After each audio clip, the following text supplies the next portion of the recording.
Lunch బాక్స్లోకి soya palak rice చేస్తే చాలా చాలా త్వరగా అయిపోతుంది.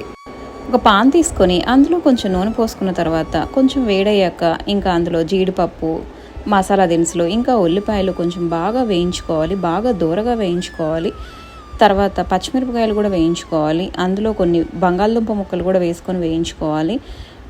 ఇంకా సోయా కూడా కొంచెం నానబెట్టుకొని వేయించుకోవాలన్నమాట. తర్వాత సాల్ట్ వేసుకొని కలుపుకోవాలి. కొద్దిగా అల్లం వెల్లుల్లి పేస్ట్ కూడా వేసుకొని కలుపుకోవాలి. ఇక పాలకూరని ఉడికిచ్చి మెత్తగా పేస్ట్ చేసుకోవాలి. అది కూడా వేసుకొని కలుపుకోవాలి. కొంచెం వేగిన తర్వాత అందులో ధనియాల పొడి, ఇంకా గరం మసాలా వేసుకొని కలుపుకోవాలి. ఇక పెరుగు కూడా కొంచెం బీట్ చేసుకొని వేసుకుంటే చాలా చాలా బాగుంటుంది. అదే మంచి ఫ్లేవర్ వస్తుంది. అందుకే కొంచెం ఒక 1 కప్ పెరుగు కూడా వేసుకోవాలి మనం. ఇక తర్వాత కొంచెం లెమన్ కూడా పిండుకోవాలి. నేనైతే 1 కప్ బాస్మతి రైస్కి 1.5 కప్ వాటర్ పోస్తాను. ఇక 3 విజిల్స్ రానిచ్చిన తర్వాత ఇంకా స్టవ్ ఆపేస్తాను.